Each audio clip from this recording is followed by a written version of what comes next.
विडंबना भारतीय लोकतंत्र की। हमने पिछले एपिसोड में आप देशवासियों को संबोधित करते हुए कहा था, कार्यकर्ताओं की पीड़ा के बारे में बताया था कि कार्यकर्ता चाहे वो किसी दल के हों, वो इसी आशा में रहते हैं कि हमें भी एक बार मौका जरूर मिलेगा सत्ता में पहुंचने का, और इसी लोग स्वार्थ बस सभी लोग राजनीति करते हैं। बोलने के लिए तो सभी लोग समाज सेवा के नाम पर आते हैं कि हमें समाज सेवा करना है, लेकिन उसके पीछे मनसा क्या है? मनसा है सत्ता में स्थापित होना, और सत्ता में स्थापित होकर जन सेवा करना।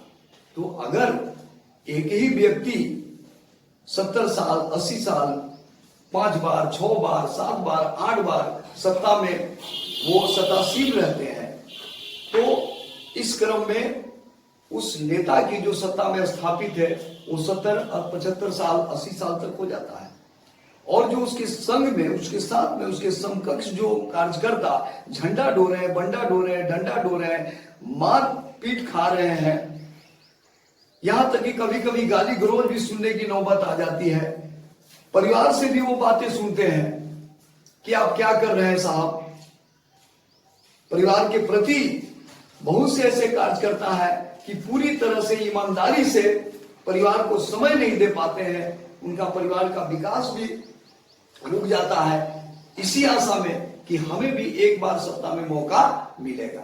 इस क्रम में जो सत्तासीन नेता है वो 70-75 साल गुजार देते हैं, और जो उनके समकक्ष कार्यकर्ता है, नेता है, झंडा बंडा डंडा ढो रहे हैं वर्षों से, वो भी लगभग उसी उम्र के हो जाते हैं, यानी 70-75 के। हो सकता है कोई सीनियर कार्यकर्ता होते तो 80 साल भी हो जाता है।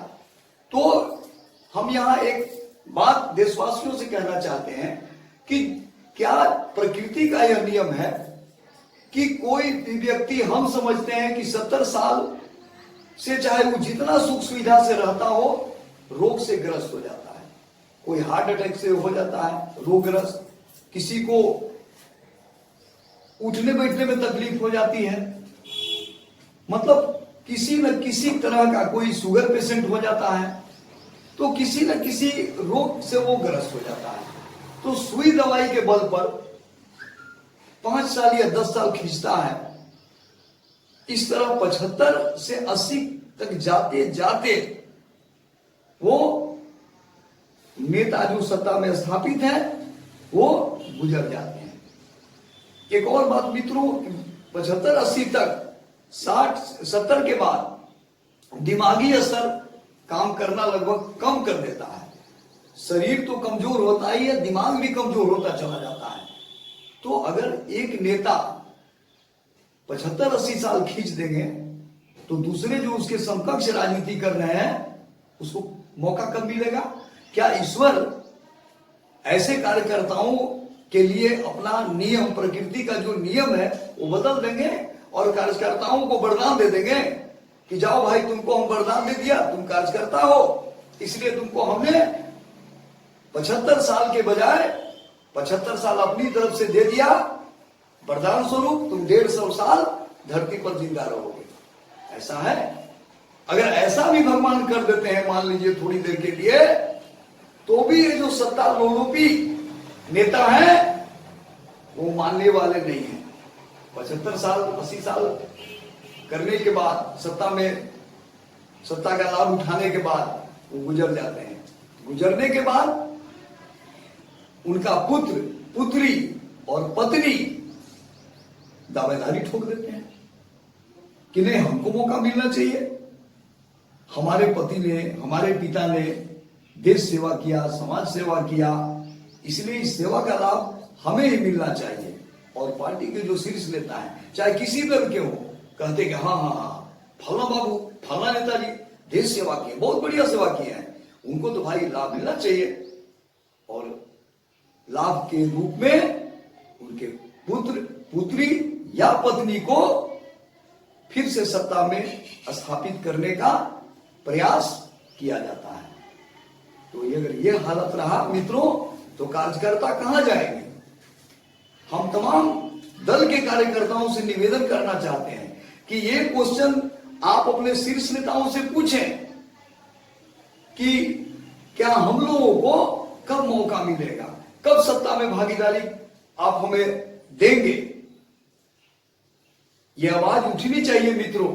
यह आवाज सिर्फ कृष्ण कुमार अम्बेडकर का नहीं है, बल्कि तमाम जो कार्यकर्ता है, एक लंबे समय से झंडा बंडा डंडा डोल रहे हैं इसी आशा में कि हमें भी एक बार सत्ता में जाने का मौका मिलेगा। तो अपने शीर्ष नेताओं से क्वेश्चन करें, प्रश्न करें कि आप हमें कब मौका देंगे और परिवारवाद आप छोड़ेंगे या नहीं, ये क्वेश्चन। अब मित्रों, इस कड़ी में आगे हम ले जा रहे हैं। यहां पे राजनीति करने में 3 कैटेगरियां हैं, सिटिंग कैंडिडेट, स्टैंडिंग कैंडिडेट और विनिंग कैंडिडेट। सिटिंग कैंडिडेट वो कहलाते हैं जो किसी प्रकार से एंकर प्रकेंद्र से सत्ता में एक बार स्थापित हो जाते हैं और उसके बाद यदि चुनाव हार भी जाते हैं तो उनके वो कहलाते हैं सिटिंग कैंडिडेट, कि ये सिटिंग कैंडिडेट है। और एक कैंडिडेट है जो चुनाव जीत गए तो वो कहला गए विनिंग कैंडिडेट। लेकिन जो संघर्ष कर रहे हैं कार्यकर्ता वो स्टैंडिंग कैंडिडेट कहलाते हैं। तो स्टैंडिंग कैंडिडेट कब सीटिंग करेंगे इसका कहीं भी संविधान में प्रावधान नहीं है। और हम तमाम कार्यकर्ताओं से आग्रह करते हैं, जो भी स्टैंडिंग कैंडिडेट है, जो संघर्ष कर रहे हैं लंबे समय से, वो अपने शीर्ष नेताओं से प्रश्न करें कि हम लोग स्टैंडिंग कैंडिडेट हैं तो स्टैंडिंग कैंडिडेट कब सीटिंग करेगा। चुनाव हार जाने पर विनिंग कैंडिडेट सीटिंग कैंडिडेट का रूप ले लेता है। एक तो पहले ही से चुनाव जीता हुआ हार गया या किसी कारणवश टिकट उसको काट दिया जाता है तो सिटिंग कैंडिडेट है। वो चुनाव सिटिंग कैंडिडेट या विनिंग कैंडिडेट चुनाव हारे या जीते, हर हालत में पार्टी उसी को टिकट देती है। और जो स्टैंडिंग कैंडिडेट है उसको आदेश दिया जाता है कि पार्टी के लिए साहब संघर्ष कीजिए, चलिए चुनाव प्रचार में। वो बेचारा आदेश का पालन करते हुए अपने पार्टी के सुप्रीमो का वो झंडा बंडा डंडा लेकर के और चुनाव प्रचार में लग जाता है।